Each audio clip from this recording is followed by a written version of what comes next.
साख की शर्त। क्या शर्त हो सकती है भाई साहब? दो शर्त हो सकती है। एक पहला शर्त है, कोई हेडिंग नहीं है, फर्स्ट हो सकता है, एक सेकंड हो सकता है। फर्स्ट में क्या होता है कि जब भी शर्त लगाएगा, जैसे मान लेते हैं फलानवा फलाने नाम के आदमी थे, झुनझुन देवी हैं, झुनझुन देवी नाम इनका रख देते हैं। हंस क्या रहा है? नहीं हो सकती झुनझुन देवी, झुन झुन देवी। इनको पैसा की जरूरत है। गए, एक साहूकार है, गांव के अमीर आदमी हैं, इनसे पैसा ले लिए 25,000 रुपये, और बोली 3 महीना बाद माँ बेटा बम्बई से कमाए का है, हम वापस कर देंगे। इस शर्त पे आ गए भाई पैसा लेके। और झुनझुन देवी बड़ी होशियार आदमी थी, जान रहे 3 महीने बाद पैसा नहीं देंगे, इस ससुरा साहूकार और ज़्यादा ब्याज लगा देगा। जैसे इनका बेटा आया कमा के, गए वापस कर दिए।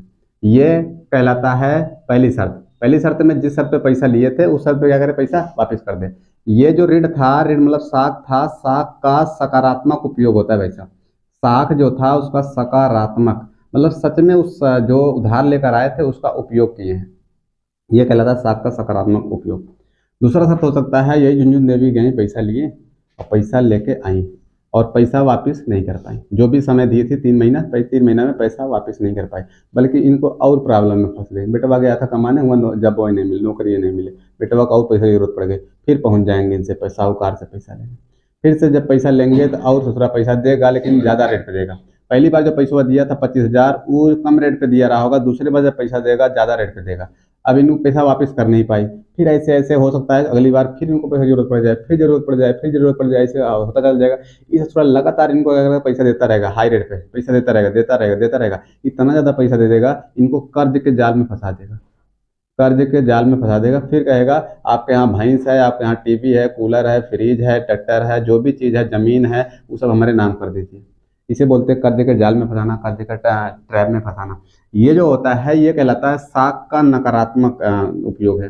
साख का नकारात्मक, बहुत मोटा मोटा बात याद रखोगे। पैसा लिए वापस कर दिए, सकारात्मक में आएगा। पैसा लिए नहीं वापस कर पाए, बल्कि और पैसा की जरूरत पड़ गई तुम्हें, चल गए मुंह उठा के और पैसा ले लिए, लगातार लेते रह गए, तुम जाल में फंस गए, कर्ज के जाल से निकल नहीं पा रहे हो। आप क्या करोगे, कोई सामान उमान रखोगे, सामान दे के अपने आप को छुटकारा पाओगे, वो कहलाता है साख का नकारात्मक क्या कहलाएगा, उपयोग कहलाएगा। वैसे मतलब जो उधार लिए थे उसका सही से उपयोग नहीं कर पाए और चल गए, चौपट हो गए। और गांव देहात में मैक्सिमम यही वाला होता है। आज डेट में देखोगे गली गली मोहल्ले मोहल्ले घर बा घूमता रहता है सब सब कोऑपरेटिव वाले, कहेगा ये चाची, हे माई, हे दीदी, उधार ले लो। ऐसे थोड़ा उधार देने बताओ जिससे कि सामान बेच रहा है। हाँ, आके तुरंत ही कहेगा। ये सब महिला के पास ज़्यादा जाएगा, लड़का के पास फिर उनके पुरुष के पास जावे नहीं करेगा। जब जानेगा जिस घर के आदमी बाहर काम करते हैं, पहले पता कर लेगा 2-4 दिन घूम टहल के, उसके बाद आएगा, प्रॉब्लम गिनाएगा। घर बना अपन बाबू का हो, कब से यही देखा थे, प्लास्टर ही नहीं करावा था। इधर देहाती बोलते हैं। और कौन बाहर से नहीं, जैसे चंद्रमा पर से उतरा चला आया मुंह उठा के तुम्हारे घर पे।